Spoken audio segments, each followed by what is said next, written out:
Humanities കഫേയുടെ പുതിയൊരു ക്ലാസ്സിലേക്ക് ഏവർക്കും സ്വാഗതം. അപ്പോൾ നമ്മളിപ്പോൾ ചെയ്യുന്ന ഈ ഒരു വീഡിയോ എന്ന് വെച്ചിട്ടുണ്ടെങ്കിൽ നമുക്കറിയാം നാളെ നമ്മുടെ +2കാരുടെ ഇംഗ്ലീഷ് മോഡൽ എക്സാമാണ് അല്ലേ. അപ്പോൾ ഇതുവരെ ഒന്നും പഠിച്ചില്ല അല്ലെങ്കിൽ പാസ്സാകുമോ ഇല്ലയോ, പാസ് മാർക്ക് മതി എന്നൊക്കെയുള്ളവരെ എന്താ പറയുക കോൺസെൻട്രേറ്റ് ചെയ്തിട്ടാണ് ഇപ്പോൾ ഈ ഒരു വീഡിയോ ചെയ്യുന്നത് കേട്ടോ. അപ്പം ഇനി എന്താ പറയുക, ഇപ്പോൾ ആവാൻ കുറച്ച് ബുദ്ധിമുട്ടായിട്ടൊക്കെ അനുഭവപ്പെടുന്നുണ്ട് എന്നൊക്കെ പലരും കമൻറ്റ് സെക്ഷനിൽ പറഞ്ഞ് കണ്ടിരുന്നു. അതുകൊണ്ടുകൂടിയാണ് ഇങ്ങനെ ഒരു വീഡിയോ ചെയ്യുന്നത് കേട്ടോ. അപ്പം നിങ്ങൾ ഇനിയുള്ള ടൈമിൽ നിങ്ങൾ ചെയ്യേണ്ട ഒരു കാര്യമാണ് പറയുന്നത്. മീൻസ് നന്നായിട്ട് പ്രിപ്പയർ ആയവരുടെ കാര്യമല്ല ഞാൻ പറയുന്നത്. ഒന്നും അങ്ങനെ നന്നായിട്ടൊന്നും പ്രിപ്പയർ ആകാതെ കുട്ടികളെ പറ്റിയിട്ടാണ് കേട്ടോ പറയുന്നത്. അപ്പോൾ അവർ ഈ ഒരു വീഡിയോ ശ്രദ്ധിച്ച് കേൾക്കാൻ ഞാൻ പറയുന്ന കാര്യങ്ങൾ. ആദ്യമേ എനിക്ക് പറയാനുള്ള കാര്യം, നമുക്കറിയില്ല നമുക്ക് 5 യൂണിറ്റാണ് പഠിക്കാനുള്ളത്. ഓക്കെ, അപ്പോൾ ഇതിൽ നിങ്ങൾ ഒരു ആദ്യത്തെ 4 യൂണിറ്റുകളുടെ എങ്കിലും എല്ലാ ചാപ്റ്റേഴ്സിൻ്റെയും സമ്മറി നിങ്ങളൊന്ന് പഠിക്കുക. ഓക്കെ, സമ്മറി നിങ്ങളൊന്ന് വായിച്ച് മനസ്സിലാക്കിയിട്ട് പോവുക. കാണാപ്പാഠം പഠിക്കാനല്ല പറയുന്നത്, ജസ്റ്റ് മലയാളത്തിലാണെങ്കിൽ അതിൻ്റെ ആശയം എന്താണെന്നുള്ളതൊന്ന് അറിഞ്ഞു വെച്ചിട്ട് പോവുക. ഓക്കെ, കാരണം ഒന്നും അറിഞ്ഞുകൂടാതെ നമുക്ക് പോയിരുന്ന് എഴുതി ജയിക്കുക എന്ന് പറയുന്നത് അത്രത്തോളം എന്താ പറയുക ഈസി ആയിട്ടുള്ള കാര്യമല്ല. അതുകൊണ്ട് തന്നെ നമുക്ക് ഈ ഒരു ആശയമെങ്കിലും അറിഞ്ഞു വെച്ച് കഴിഞ്ഞാൽ നമുക്ക് എന്തെങ്കിലും എഴുതാൻ പറ്റും. ഓക്കെ, അതുകൊണ്ട് നിങ്ങൾ എന്ത് ചെയ്യുക, ഈ 1ാമത്തെ യൂണിറ്റ്, 2ാമത്തെ യൂണിറ്റ്, 3ാമത്തെ യൂണിറ്റ്, 4ാമത്തെ യൂണിറ്റ് ഇത് ഇത്രയെങ്കിലും മിനിമം നോക്കിയാൽ മതി. 5ാമത്തെ യൂണിറ്റ് അതിനകത്തുനിന്ന് ക്വസ്റ്റ്യൻസ് വരാറുണ്ട്, പക്ഷേ വെയിറ്റേജ് കുറവാണ്. അതുകൊണ്ട് തന്നെ പറ്റുന്നവർ അതുകൂടി നോക്കിയിട്ട് പോവുക. അല്ല തീരെ സമയമില്ല എന്നുണ്ടെങ്കിൽ ആദ്യത്തെ 4 യൂണിറ്റിലെ ചാപ്റ്റേഴ്സിൻ്റെ മാത്രം സമ്മറി നിങ്ങളൊന്ന് നോക്കാം. ഈ ഒരു ലാസ്റ്റ് മിനിറ്റ് ചെയ്യാൻ വേണ്ടിയിട്ടാണ് പറയുന്നത്. സമ്മറി നിങ്ങൾ നോക്കുക, യൂട്യൂബിലോ ഗൂഗിളിലോ എവിടെയെങ്കിലും കയറി എന്താക്കുക, ജസ്റ്റ് ഒരു 2-3 പാരഗ്രാഫിൽ ഒതുങ്ങുന്ന രീതിയിൽ സമ്മറി ഒന്ന് വായിച്ച അർത്ഥം മനസ്സിലാക്കി വെച്ചിട്ട് പോവാം. ഓക്കെ, ആ ഒരു കാര്യം. പിന്നെ ഗ്രാമർ ഒന്നും ഇനിയിപ്പോൾ എന്താ പറയുക, ഒന്നും അറിഞ്ഞുകൂടാത്തവരാണെങ്കിൽ ഇനിയിപ്പോൾ ഒന്നും അത് പഠിച്ച് എന്താ പറയുക വീണ്ടും ഒരു ടെൻഷനിലോട്ട് പോവണ്ട എന്നുള്ളതാണ് എൻ്റെ അഭിപ്രായം. കുറച്ചെങ്കിലും അറിയാമെന്നുള്ളവരാണെങ്കിൽ ഏതെങ്കിലുമൊക്കെ നോക്കിയിട്ട് പോയി കഴിഞ്ഞാൽ നല്ലതായിരിക്കും. അപ്പോൾ നിങ്ങൾ എന്താ ചെയ്യേണ്ടതെന്ന് വെച്ചിട്ടുണ്ടെങ്കിൽ ബാക്കി മാർക്ക് നമുക്ക് കിട്ടാൻ വേണ്ടിയിട്ട് നിങ്ങൾ ഡിസ്കോഴ്സസ് പഠിക്കുക. ഡിസ്കോഴ്സസ് എന്ന് പറയുമ്പോൾ എന്താണെന്നറിയോ, മറ്റേ ലെറ്റർ, ഇമെയിൽ, സ്പീച്ച് അങ്ങനെയുള്ള കാര്യങ്ങൾ ചോദിക്കാറില്ലേ, ഇതിൻ്റെയൊക്കെ ഫോർമാറ്റ് നിങ്ങൾ പഠിച്ചിട്ട് പോവാം. ഞാൻ ഈ പറയുന്നതിൻ്റെയൊക്കെ ഞാനത് ഡിസ്ക്രിപ്ഷൻ ബോക്സിൽ ഉറപ്പായിട്ട് ഞാൻ പിൻ ചെയ്ത് കൊടുത്തിരിക്കാം. അതായത് ഒന്ന് ലെറ്ററിൻ്റെ ഫോർമാറ്റ്, അത് ഒരു ലെറ്റർ നമുക്ക് ചോദിക്കുന്നതാണ്. അപ്പോൾ ലെറ്റർ എന്ന് പറയുമ്പോൾ ഫോർമലും ഇൻഫോർമലും ഉണ്ട്, രണ്ടിൻ്റെ ഫോർമാറ്റ് അടങ്ങുന്ന ഒരു വീഡിയോ ചെയ്തിട്ടുണ്ട്, ഞാൻ ഡിസ്ക്രിപ്ഷനിൽ കൊടുത്തേക്കാം. അപ്പോൾ ലെറ്ററിൻ്റെ ഫോർമാറ്റ് നിങ്ങൾ പഠിച്ചിട്ട് പോവുക. ഓക്കെ, പിന്നെ ഇമെയിലും ഫോർമലും ഇൻഫോർമലും ഉണ്ട്, വീഡിയോ ചെയ്തിട്ടുണ്ട്, ഞാൻ കൊടുത്തേക്കാം. ഇമെയിലിൻ്റെ ഫോർമാറ്റ് നിങ്ങൾ പഠിച്ചിട്ട് പോവുക. പിന്നെ വരുന്നത് ഏതാ, ഇൻ്റർവ്യൂ ക്വസ്റ്റ്യൻസ് നിങ്ങൾക്കിപ്പോൾ ഏതൊരു വ്യക്തിയെക്കുറിച്ചിട്ടും ഇൻ്റർവ്യൂ ചെയ്യാൻ വേണ്ടിയിട്ട് ക്വസ്റ്റ്യൻ വരികയാണ് ക്വസ്റ്റ്യൻ പേപ്പറിൽ. അപ്പോൾ ഏതൊരു വ്യക്തി ആയിക്കോട്ടെ, ആരെടുത്താണെങ്കിലും ചോദിക്കാൻ പറ്റുന്ന രീതിയിൽ കോമൺ ആയിട്ടുള്ള കുറച്ച് ചോദ്യങ്ങൾ അടങ്ങുന്ന വീഡിയോ ഞാൻ ചെയ്തിട്ടുണ്ട്, അത് ഞാൻ ഡിസ്ക്രിപ്ഷനിൽ കൊടുത്തേക്കാം. അതൊക്കെ പഠിച്ചിട്ട് പോയി കഴിഞ്ഞാൽ മീൻസ് നമുക്ക് ഈ ക്വസ്റ്റ്യനൊക്കെ ഒരു പകുതി മാർക്കെങ്കിലും നന്നായിട്ട് നമുക്ക് കിട്ടും. ഓക്കെ, അപ്പോൾ ഇൻ്റർവ്യൂ ക്വസ്റ്റ്യൻസ് അത് നിങ്ങൾ നോക്കിയിട്ട് പോവുക. പിന്നെ സ്പീച്ചിൻ്റെ ഫോർമാറ്റ് നോക്കിയിട്ട് പോകണം. സ്പീച്ച് ഞാൻ ചെയ്തിട്ടില്ല. അതുപോലെ ന്യൂസ് പേപ്പർ റിപ്പോർട്ട്, അതിൻ്റെ വീഡിയോ ഞാൻ പിൻ ചെയ്ത് കൊടുക്കാം. ന്യൂസ് പേപ്പർ റിപ്പോർട്ടിൻ്റെ ഫോർമാറ്റ് പഠിച്ചിട്ട് പോവുക. പിന്നെ വരുന്നതാണ് ബ്ലോഗ്, ബ്ലർബ്, അനൗൺസ്മെൻറ്റ് എന്നൊക്കെ പറഞ്ഞിട്ട് ഈ കാര്യങ്ങളുടെ ഇതിൻ്റെയൊക്കെ ഞാൻ വീഡിയോ ചെയ്തിട്ടുണ്ട്. അതൊക്കെ ഞാൻ എന്താക്കാം, സെപ്പറേറ്റ് ആയിട്ട് ഞാൻ നമ്മുടെ ഡിസ്ക്രിപ്ഷൻ ബോക്സിൽ കൊടുത്തേക്കാം കേട്ടോ. അപ്പോൾ ഇതെല്ലാം നിങ്ങൾ എന്ത് ചെയ്യുക, ഒന്ന് ഫോർമാറ്റ് മാത്രമേ ഉള്ളൂ അതിനകത്ത്, അത് നിങ്ങൾ പഠിച്ചിട്ട് പോവുക.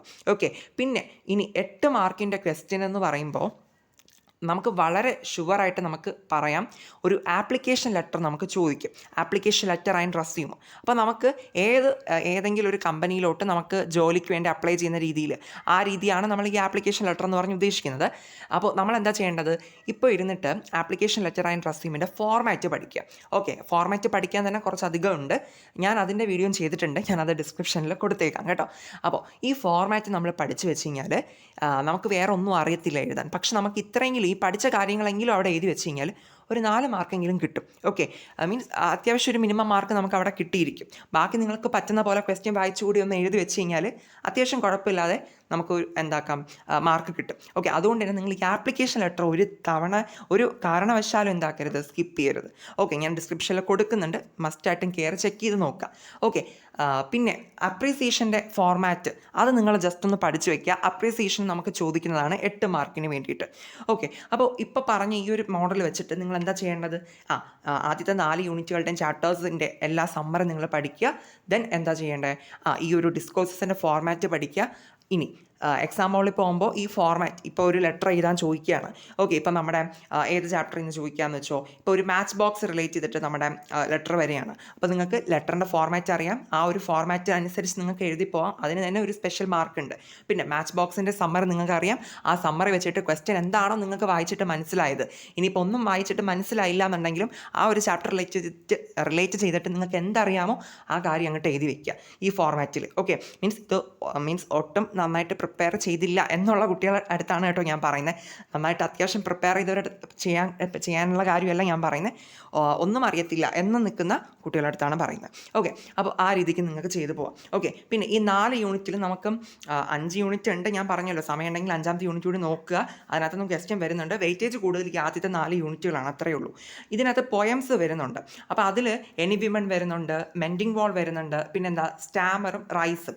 4 പോയംസ് ഇപ്പോൾ എവിടെ ഇമ്പോർട്ടൻ്റ് ആയിട്ട് വരുന്നുണ്ട്. അപ്പോൾ ഇതിൽ നിങ്ങൾക്ക് എനി വിമൺ എല്ലാവർക്കും പഠിക്കാൻ പറ്റുന്ന പോയമാണ്. അത് ഇമ്പോർട്ടൻ്റ് ആണ്, അപ്രീസിയേഷൻ പലതവണ ചോദിച്ചിട്ടുമുണ്ട്. അപ്പോൾ എനി വിമൺ നിങ്ങൾ സ്കിപ്പ് ചെയ്യേണ്ട. എനി വിമൺ റിലേറ്റ് ചെയ്തിട്ട് എന്താ പറയുക ക്വസ്റ്റ്യൻസ് ഉണ്ടാവും. അപ്പോൾ എനി വിമൺ എന്ത് ചെയ്യുക, എല്ലാവരും പഠിച്ചിട്ട് പോവുക. ഓക്കെ, അത് ഈസിയാണ്. പിന്നെ മെൻഡിങ് വാൾ കുറച്ച് ഡിഫിക്കൽട്ടാണ്, ഞാനത് വീഡിയോ ആയിട്ട് ചെയ്യുന്നുണ്ട്, നെക്സ്റ്റ് ഉടനെ അപ്ലോഡ് ചെയ്യുന്നുണ്ട് കേട്ടോ. അപ്പോൾ അതും ജസ്റ്റ് നിങ്ങൾ ആ വീഡിയോ ഒന്ന് കേട്ട് കാര്യം ഒന്ന് മനസ്സിലാക്കാൻ ശ്രമിച്ചു നോക്കൂ. സ്റ്റാമർ എളുപ്പമാണ്, റൈസും എളുപ്പമാണ്. ആ കാര്യം സമ്മറി വായിക്കുമ്പോൾ നിങ്ങൾക്ക് മനസ്സിലാവും. ഓക്കെ, ആ രീതിക്ക് നോക്കുക. എനി വിമൺ നിങ്ങൾ സ്കിപ്പ് ചെയ്യരുത് കേട്ടോ. എനി വിമൺ സ്റ്റാമറും ഒക്കെ വളരെ ഇമ്പോർട്ടൻ്റ് ആണ്. ഓക്കെ ആണല്ലോ. പിന്നെന്താ പറയാനുള്ളത്, പിന്നെ നിങ്ങൾ ഈ ഒരു ചാപ്റ്റർ പഠിക്കുമ്പോൾ തന്നെ ഇപ്പോൾ 3Ls ആയാലും ബാക്കി എല്ലാ ചാപ്റ്റേഴ്സും ഇമ്പോർട്ടൻ്റ് ആണ് ഈ 4 യൂണിറ്റിൽ പറഞ്ഞിട്ടുള്ളത്. അതെല്ലാം നിങ്ങൾ മസ്റ്റായിട്ട് പഠിക്കുക. പിന്നെ ഒരു കാര്യം കൂടി പറഞ്ഞു വരാം. നമ്മുടെ ഈ ഫസ്റ്റ് യൂണിറ്റ് നിങ്ങൾ കാണുന്നുണ്ടോ, ഫ്ലൈറ്റ്സ് ഓഫ് ഫ്രീഡം, 3Lസും എനി വിമൺ, മാച്ച് ബോക്സും, ഹൊറിഗലും. ഈ ഒരു യൂണിറ്റിൽ എന്താണ് ബേസിക്കലി പറയുന്നതെന്ന് നിങ്ങൾക്കറിയോ? വിമൺ എംപവർമെൻറ്റിനെ പറ്റിയിട്ടാണ് പറയുന്നത്. എന്ന് പറയുമ്പോൾ സ്ത്രീ ശാക്തീകരണം. ഓക്കെ, അപ്പോൾ നമ്മൾ ഈ ഒരു യൂണിറ്റ്, ഈ ഒരു ചാപ്റ്റേഴ്സ് റിലേറ്റ് ചെയ്തിട്ട് ക്വസ്റ്റ്യൻസ് വരുമ്പോൾ നമ്മൾ എന്ത് ചെയ്താൽ മതി, സ്ത്രീകളെ സംരക്ഷിക്കണം, അവർ ഇന്ന പ്രശ്നങ്ങൾ അനുഭവിക്കുന്നുണ്ട്, അപ്പോൾ അതിനെതിരെ നമ്മൾ ഫൈറ്റ് ചെയ്യണം, മീൻസ് സ്ത്രീകളെ നമ്മൾ കരുതണം, അവർക്ക് വേണ്ടിയുള്ള കാര്യങ്ങൾ ചെയ്തു കൊടുക്കണം, ഇങ്ങനെയൊക്കെ പറഞ്ഞിട്ട് ജനറൽ ആയിട്ടുള്ള രീതിയിലൊക്കെ ആയിരിക്കും നമുക്ക് ചിലപ്പോൾ സ്പീച്ചും കാര്യങ്ങളൊക്കെ ചോദിക്കുന്നുണ്ടാവുക. ഓക്കെ, അപ്പോൾ അതൊക്കെ നിങ്ങൾക്ക് എഴുതാൻ പറ്റുന്നതാണ്, കൈന്നിട്ട് എഴുതാൻ പറ്റുന്ന കാര്യമാണ്. അപ്പോൾ വിമൺ എംപവർമെൻറ്റ് റിലേറ്റ് ചെയ്തിട്ടാണ്. അപ്പോൾ ആ ഒരു കോൺസെപ്റ്റ് നിങ്ങൾ മനസ്സിലാക്കിയിരിക്കുക. ഓക്കെ, പിന്നെ അടുത്ത് പറയാനുള്ള ഒരു കാര്യം എന്താണെന്നറിയോ, ഈ 4ാമത്തെ യൂണിറ്റ് കണ്ടായിരുന്നു, ലീവ് ആൻഡ് ലെറ്റ് ലീവ് എന്ന് പറയുന്നത്. അപ്പോൾ ഇവിടെ 3 ചാപ്റ്റേഴ്സ് വരുന്നുണ്ട്. When a sapling is planted, rice, dangers of drug abuse. ഈ when a sapling is planted എന്ന് പറയുന്നത് ഒരു സ്പീച്ച്, ഒരു പ്രസംഗമാണ്. ഇതിനകത്ത് ബേസിക്കലി പറയുന്നത് നമ്മുടെ പ്രകൃതി സംരക്ഷണത്തെ പറ്റിയിട്ടാണ് പറയുന്നത്. Okay, means environmental protection. Okay, അപ്പോൾ നമുക്ക് എന്താക്കാൻ പറ്റും, അത് നമുക്ക് കൈന്നിട്ട് എഴുതിക്കൂടെ, പ്രകൃതിയെ സംരക്ഷിക്കണം, നമ്മുടെ അമ്മയാണ് ഭൂമി എന്നൊക്കെ പറഞ്ഞ് നമ്മൾ കൊച്ചു ക്ലാസ്സിൽ അങ്ങനെയൊക്കെ പഠിച്ചു വരുന്നില്ലേ. ഓക്കെ, അതായത് ഇപ്പോൾ ഈ ഒരു ചാപ്റ്റർ റിലേറ്റ് ചെയ്തിട്ട് ജനറൽ ആയിട്ടൊക്കെ ആയിരിക്കും പലപ്പോഴും ആർട്ടിക്കിളോ എസ്സേ ഒക്കെ ചോദിക്കുന്നുണ്ടാവുക കേട്ടോ. അപ്പോൾ ആ രീതിയിൽ നിങ്ങൾക്ക് മാക്സിമം എഴുതാൻ പറ്റുന്ന രീതിയിൽ, കാരണം നമുക്ക് എന്തെങ്കിലും എഴുതി വെച്ചാലേ നമുക്ക് മാർക്ക് എന്താക്കാൻ പറ്റൂ, ടീച്ചേഴ്സിന് ഇട്ട് തരാൻ പറ്റുള്ളൂ. ഒന്നും എഴുതാതെ വെച്ച് കഴിഞ്ഞാൽ എന്താക്കാൻ പറ്റില്ല, ഒരു മാർക്ക് തൊട്ട് ജയിപ്പിക്കാൻ പറ്റില്ല. ഓക്കെ, അതുകൊണ്ട് കൂടിയാണ് പറയുന്നത്, എന്താക്കുക, ഈ ഒരു ചാപ്റ്റർ റിലേറ്റ് ചെയ്തിട്ട് ആ ഒരു എൻവിയോൺമെൻറ്റ് പ്രൊട്ടക്ഷൻ, ആ ഒരു ബേസിൽ നിങ്ങളൊരു ഐഡിയ ചിന്തിക്കുക. ഓക്കെ, പിന്നെ അതുപോലെ ഡേഞ്ചേഴ്സ് ഓഫ് ഡ്രഗ് അബ്യൂസ് എന്ന് പറഞ്ഞ ഒരു എസ്സേ ആണ്. അപ്പോൾ ഇതിനകത്ത് നമ്മുടെ ഡ്രഗ്സിനെ പറ്റിയിട്ടാണ് പറയേണ്ടത്. അതായത് ഡ്രഗ്സ് നമ്മൾ യൂസ് ചെയ്യാൻ പാടില്ല, അത് യൂസ് ചെയ്താൽ ഇന്ന issues, mental issues, physical issues ഒക്കെ ഉണ്ടാവും.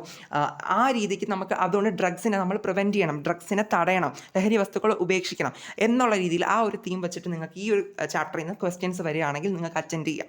ഓക്കെ, ഞാൻ ഇപ്പോൾ ഈ പറഞ്ഞ വിമൺ എംപവർമെൻറ്റ്, എൻവിയോൺമെൻറ്റൽ പ്രൊട്ടക്ഷൻ, പിന്നെ ഡ്രഗ് അബ്യൂസ്, ഇത് 3 നമുക്ക് എസ്സേക്ക് 6 മാർക്കിനും 8 മാർക്കിൻ്റെയൊക്കെ സെക്ഷനിൽ പല രീതിയിൽ ക്വസ്റ്റ്യൻസ് വരുന്ന ടോപ്പിക്സുകളാണ്. അപ്പോൾ ആ രീതിക്ക് എന്താണ് നിങ്ങൾക്ക് എഴുതാൻ പറ്റുന്നതാണ്, നിങ്ങൾക്ക് അറിയാമെന്നുള്ള കാര്യങ്ങളാണ്. സോ അത് നിങ്ങൾ എന്ത് ചെയ്യുക, വായിച്ച് മനസ്സിലാക്കിയിട്ട് പോവാം.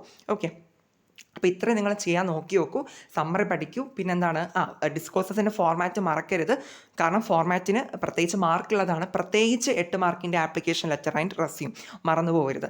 പിന്നെ ഈ രീതിയിൽ ഈ തീംസുകൾ കൂടി നിങ്ങൾ ഓർത്ത് വെച്ചേക്കാം കേട്ടോ. സോ എന്താക്കുക, നിങ്ങൾ ഇനി ടെൻഷനൊന്നും അടിക്കേണ്ട, ജസ്റ്റ് ഈ പറഞ്ഞ കാര്യങ്ങൾ വെച്ചിട്ടൊന്ന് ചെയ്ത് നോക്കൂ. എന്തായാലും നമുക്കൊരു പാസ് മാർക്ക് ലെവലിൽ എന്താക്കാം, നേടിയെടുക്കാൻ പറ്റും. ഓക്കെ, സോ മാക്സിമം നിങ്ങൾ ട്രൈ ചെയ്യൂ കേട്ടോ. ഇനിയിപ്പോൾ ജയിക്കൂലേ എന്നുള്ള കാര്യമൊന്നും ഇനി ചിന്തിച്ച് ഓവർ തിങ്ക് ചെയ്യേണ്ട, അത്ര എനിക്ക് പറയാനുള്ളൂ. പറ്റുന്ന പോലെ ശ്രമിച്ച് നോക്കുക. ഓക്കെ, ഇനി കുറച്ചുകൂടി സമയം നമ്മുടെ മുമ്പിലുണ്ടല്ലോ. ഓക്കെ, സോ ട്രൈ ചെയ്യൂ. Best of luck.